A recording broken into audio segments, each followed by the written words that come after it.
Hello दोस्तों, स्वागत है आपका हमारे YouTube चैनल एडुनेक में। और जैसा कि आप जानते हैं कि हम आपकी सभी प्रकार की कंपटीशन की परीक्षाओं एवं शिक्षक पात्रता परीक्षाओं की तैयारी करा रहे हैं। इसीलिए आज हम आपके सामने आए हैं ग्रामीण परिवेश से संबंधित कुछ प्रश्नों के साथ, जो कि बहुत ही ज़्यादा इंपॉर्टेंट है आपके सभी कंपटीशन एग्जाम्स के लिए। चाहे वो किसी भी शिक्षक पात्रता परीक्षा का हो, उसमें EVS के क्षेत्र में ये सभी प्रश्न पूछे जा सकते हैं और पूछे भी गए हैं। इसके अलावा ये आपके लेखपाल वीडियो जैसी परीक्षाओं में भी अक्सर पूछे जाते हैं। यहाँ तक कि लोअर PCS की परीक्षाओं में भी इसमें से बहुत से प्रश्न बार बार रिपीट हुए हैं। तो चलिए स्टार्ट करते हैं। जैसा कि ग्रामीण परिवेश के क्षेत्र में क्या क्या आता है, हम नंबर वाइज पढ़ते चलेंगे, ठीक है। फर्स्ट क्वेश्चन आता है, हरित क्रांति का श्रेय जाता है, तो किसको जाता है? डॉक्टर नॉर्मन बोरलॉग को। किसको जाता है? डॉक्टर नॉर्मन बोरलॉग को। ये किस क्षेत्र में? विश्व में हरित क्रांति के जनक कहे जाते हैं। विश्व में हरित क्रांति के जनक किसको? डॉक्टर नॉर्मन बोरलॉग को। और इसके अलावा यदि आप भारत में बात करते हैं तो कौन है हरित क्रांति के जनक? Doctor MS Swaminathan. ये भारत में है, तो याद रखिएगा विश्व में किसको इसका दर्जा प्राप्त है और भारत में किसको इसका दर्जा प्राप्त है। फिर बात आती है, भारत में हरित क्रांति कब आई? 1970 के दशक में भारत में हरित क्रांति आई थी। जी हाँ, 1970 के दशक में भारत में हरित क्रांति आई थी। हरित क्रांति की प्रभावी फसलें कौन कौन सी होती हैं? तो हरित क्रांति की प्रभावी फसलें होती हैं गेहूं व धान। कौन कौन सी होती हैं? गेहूं व धान। हरित क्रांति के प्रभावी क्षेत्र कौन कौन से हैं? पंजाब, हरियाणा, पश्चिमी उत्तर प्रदेश, गंगानगर। पंजाब, हरियाणा, पश्चिमी उत्तर प्रदेश एवं गंगानगर। भारत में हरित क्रांति का शब्द के संज्ञा के प्रदायक थे, यानी कि हरित क्रांति शब्द ये संज्ञा किसने दी थी इस शब्द को? तो ये दिया था डॉक्टर विलियम गॉर्ड ने। ये नाम किसने दिया? डॉक्टर विलियम गॉर्ड ने। ये कहाँ के थे? US के थे, ठीक है। हरित क्रांति नाम की संज्ञा किसने दी थी? डॉक्टर विलियम गॉर्ड ने। श्वेत क्रांति के जनक डॉक्टर वर्गीज कुरियन। जी हाँ, ये हरित क्रांति नहीं है, ये है श्वेत क्रांति। तो श्वेत क्रांति का जनक किसे कहा गया? डॉक्टर वर्गीज कुरियन। बहुत बार पूछा गया क्वेश्चन। अब आती बात श्वेत क्रांति। श्वेत क्रांति होती क्या है? सघन पशु विकास कार्य के अंतर्गत दूध के क्षेत्र में क्रांति उत्पन्न करके उत्पादकता बढ़ाना। जी हाँ, जब भी किसी विकास कार्य के साथ साथ जब पशु विकास कार्य होता है, पशुपालन होता है, उसके अंतर्गत दूध के क्षेत्र में क्रांति लाना और उत्पादकता को बहुत अधिक लेवल तक बढ़ा देना, उसी को कहते हैं श्वेत क्रांति। तो याद रखिएगा, दूध से संबंधित है, दूध की उत्पादकता से संबंधित है श्वेत क्रांति। नंबर 8, श्वेत क्रांति की शुरुआत कब से हुई? तो 1964-65 के दशक में इसकी शुरुआत हुई थी। श्वेत क्रांति की गति को और अधिक तेज करने के उद्देश्य से 1970 में ऑपरेशन फ्लड चलाया गया। क्वेश्चन पूछा जाता है ऑपरेशन फ्लड किससे संबंधित है? ये PCS लोअर PCS में भी बहुत बार पूछा जा चुका है कि ऑपरेशन फ्लड किससे संबंधित है। तो श्वेत क्रांति से संबंधित है या फिर दूध से भी संबंधित है। दोनों ही ऑप्शन कभी कभी बदल दिए जाते हैं, या तो श्वेत क्रांति में लिखा जाएगा दूध या फिर, ठीक है। इसके साथ इसके सूत्रधार कौन थे? डॉक्टर वर्गीज कुरियन। अब आता है नंबर 10, भारत विश्व उत्पादन का 18.5% दुग्ध उत्पादित करता है। क्वेश्चन सीधा सीधा पूछा जाएगा कि भारत श्वेत क्रांति विश्व के उत्पादन का कितने प्रतिशत दूध का उत्पादन करता है? तो ये करता है 18.5% दुग्ध का उत्पादन। भारत में प्रति व्यक्ति दूध कितना है? 322 ग्राम प्रतिदिन। भारत में प्रति व्यक्ति दूध की मात्रा कितनी है? 322 ग्राम प्रतिदिन, ठीक है। देश के GDP में, यानी सकल घरेलू उत्पाद, जिसको आप इंग्लिश में बोलते हैं ग्रॉस डोमेस्टिक प्रोडक्ट में, डेयरी क्षेत्र का योगदान कितना है? 3.9%, यानी 3.9%।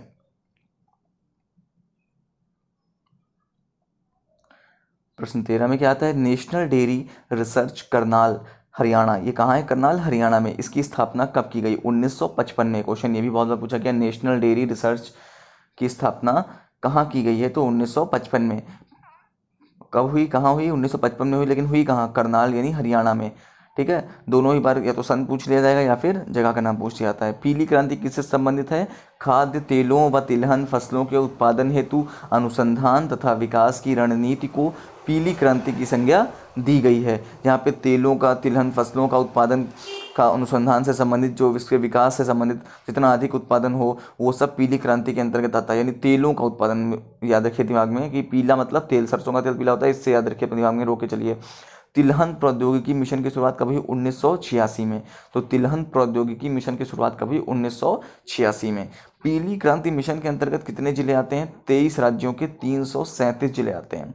पीली क्रांति मिशन के अंतर्गत कितने जिले आते हैं? 23 राज्यों के 337 जिले आते हैं। गोल क्रांति किससे संबंधित है? आलू से संबंधित है। गोल क्रांति आलू से संबंधित है। ठीक है, बहुत इंपॉर्टेंट है। भारत में आलू की फसल कहाँ से आई? पुर्तगाल से आई। भारत में आलू की फसल कहाँ से आई? पुर्तगाल से आई। केंद्रीय आलू अनुसंधान संस्थान ये कहाँ है? केंद्रीय आलू अनुसंधान संस्थान शिमला में है। कहाँ है? शिमला में है। केंद्रीय आलू अनुसंधान संस्थान शिमला में है। ठीक है ना। फिर आती है बात, भारत का आलू उत्पादन में स्थान कौन सा है? दूसरा स्थान है, यानी सेकंड। और फर्स्ट पे कौन सा है? चीन है। उत्तर प्रदेश का आलू उत्पादन में कौन सा स्थान है भारत में? तो प्रथम स्थान है। उत्तर प्रदेश का आलू उत्पादन में प्रथम स्थान है। सुनहरी क्रांति संबंध रखती है बागवानी से। जी हाँ, बागवानी से।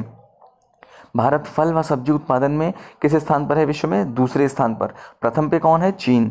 नई राष्ट्रीय कृषि नीति की घोषणा कब हुई? सन 2000 में। नई राष्ट्रीय कृषि नीति की घोषणा सन 2000 में। नई कृषि नीति का वर्णन किस रूप में किया गया? इंद्रधनुषी क्रांति के रूप में। नई कृषि नीति का वर्णन किस रूप में किया गया? इंद्रधनुषी क्रांति के रूप में। सभी क्रांतियों को एक साथ लेकर चलने को ही इंद्रधनुषी क्रांति कहा गया है। सभी क्रांतियों को एक साथ लेकर चलने को ही कौन सी क्रांति कहा गया है? इंद्रधनुषी क्रांति कहा गया है। बहुत बार पूछा जाता है कि सभी क्रांतियों को एक साथ लेकर चलने को ही कौन सी क्रांति कहा गया? इंद्रधनुषी, यानी जहाँ जिसमें बहुत सी क्रांतियां सम्मिलित हों वो हो गई इंद्रधनुषी। आप जानते हैं इंद्रधनुष में 7 रंग होते हैं। इसी प्रकार से कृषि विभाग की स्थापना कब हुई? 1875 में। कृषि विभाग की स्थापना कब हुई? 1875 में। प्रारंभ में कृषि विभाग का कार्य क्या था? तो कृषि संबंधी आंकड़े इकट्ठा करना। प्रारंभ में कृषि विभाग का कार्य क्या था? कृषि संबंधी आंकड़े इकट्ठा करना। 29 नंबर क्या है? कृषि विभाग को भू अभिलेख विभाग से कब संबद्ध किया गया? तो 1880 में कृषि विभाग को भू अभिलेख विभाग से संबद्ध कर दिया गया। 30 क्या कह रहा है? कृषि विभाग की विधिवत स्थापना कब हुई? 1 मई 1920 को। कृषि विभाग की विधिवत स्थापना 1 मई 1920 को हुई। 31 नंबर कह रहा है कोलोनाइजेशन योजना कब समाप्त हुई? कोलोनाइजेशन योजना 1964 में समाप्त हो गई। अगला है गन्ना विभाग का गठन कब किया गया? तो स्वतंत्रता के पश्चात। गन्ना विभाग का गठन किया गया स्वतंत्रता के पश्चात। उत्तर प्रदेश में कार्यशील जनसंख्या के कितने प्रतिशत लोग कृषि क्षेत्र में लगे हुए हैं? तो 59.3% लोग इस समय पर उत्तर प्रदेश में कार्यशील जनसंख्या के लोग कृषि क्षेत्र में कार्यरत हैं। उत्तर प्रदेश को कितने कृषि जलवायु प्रदेशों में बांटा गया है? तो 9 जलवायु प्रदेशों में उत्तर प्रदेश को बांटा गया है। कितने जलवायु प्रदेशों में? 9 जलवायु प्रदेशों में बांटा गया है। उत्तर प्रदेश में चावल की अपेक्षा किस अनाज की खेती अधिक क्षेत्रों पर होती है? तो गेहूं की। उत्तर प्रदेश में चावल की अपेक्षा किस अनाज की खेती अधिक क्षेत्रों पर होती है? गेहूं की। फसल चक्र अपनाने से क्या लाभ है? उर्वरा शक्ति की कम हानि होती है। जी हाँ, अगर आप फसल चक्र अपनाते हैं तो इससे उर्वरा शक्ति की हानि कम होती है। अगला है उत्तर प्रदेश की प्रमुख फसल कौन सी है? तो वो है गेहूं। कौन सा फसल चक्र पूर्वी उत्तर प्रदेश के लिए सर्वाधिक उपयुक्त है? जी हाँ, पूर्वी उत्तर प्रदेश के लिए सर्वाधिक उपयुक्त फसल चक्र है धान, उसके बाद मक्का, फिर गेहूं, यानी धान, मक्का, गेहूं। धमगे नाम से आप इसको याद सकते हैं, ट्रिक है धमगे। उत्तर प्रदेश में प्रथम दुग्ध सहकारी समिति की स्थापना लखनऊ में हुई।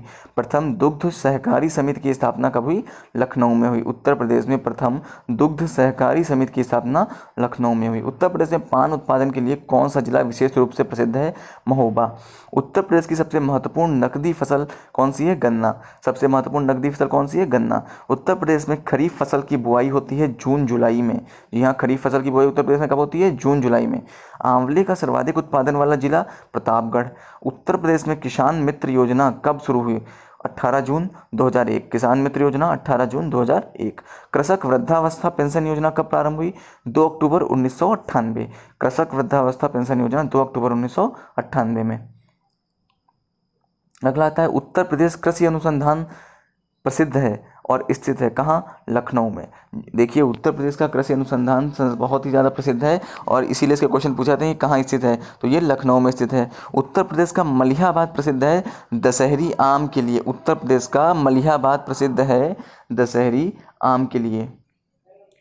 उत्तर प्रदेश में दलहन शोध संस्थान कहाँ है? कानपुर में। उत्तर प्रदेश में दलहन शोध संस्थान है कानपुर में। उत्तर प्रदेश में गन्ना उत्पादन किन क्षेत्रों में है? तो तराई क्षेत्र में व गंगा जमुना दोआब में, गंगा यमुना दोआब में एवं तराई क्षेत्र में उत्तर प्रदेश में गन्ना उत्पादन होता है। उत्तर प्रदेश में किसान बही योजना लागू हुई 1992 में। किसान बही योजना 1992 में। अफीम की खेती हेतु प्रसिद्ध है बाराबंकी। अफीम की खेती हेतु प्रसिद्ध है बाराबंकी। चने का सर्वाधिक उत्पादन होता है बुंदेलखंड क्षेत्र में। चने का सर्वाधिक उत्पादन होता है बुंदेलखंड क्षेत्र में। अमरूद के लिए प्रशिक्षण एवं प्रयोग केंद्र कहाँ है? इलाहाबाद में है। अमरूद के लिए प्रशिक्षण एवं प्रयोग केंद्र इलाहाबाद में है। ठीक है। अब कृषि शिक्षा से जुड़े हुए अनुसंधान कहाँ कहाँ पर हैं, जो कि बार बार एग्जाम्स में पूछे जाते हैं। नंबर 1 है चंद्रशेखर आजाद कृषि शिक्षा संस्थान या फिर अनुसंधान क्षेत्र बोल सकते हैं इसको। तो ये कहाँ पे है? कानपुर में। याद रखिए चंद्रशेखर आजाद कानपुर। नरेंद्र देव कृषि विद्यालय कहाँ है? कुमारगंज फैजाबाद में। कहाँ पे नरेंद्र देव? कुमारगंज फैजाबाद में। सरदार वल्लभ भाई पटेल कृषि विश्वविद्यालय कहाँ है? मोदीपुरम मेरठ में। कहाँ है कृषि अनुसंधान संस्थान? कौन सा? सरदार वल्लभ भाई पटेल। कहाँ? मोदीपुरम, जो कि कहाँ है? मेरठ में। कृषि एवं प्रौद्योगिकी विश्वविद्यालय कहाँ है? बांदा में। कृषि एवं प्रौद्योगिकी विश्वविद्यालय बांदा में है। सैम हिगेनबॉटम इंस्टीट्यूट ऑफ एग्रीकल्चर, ये कहाँ पे है? इलाहाबाद में है। कहाँ पे है? इलाहाबाद में। ये बहुत इंपॉर्टेंट है, बार बार रिपीट होता है, इसलिए मैंने इन पांचों को अलग से आपको बताया हुआ है।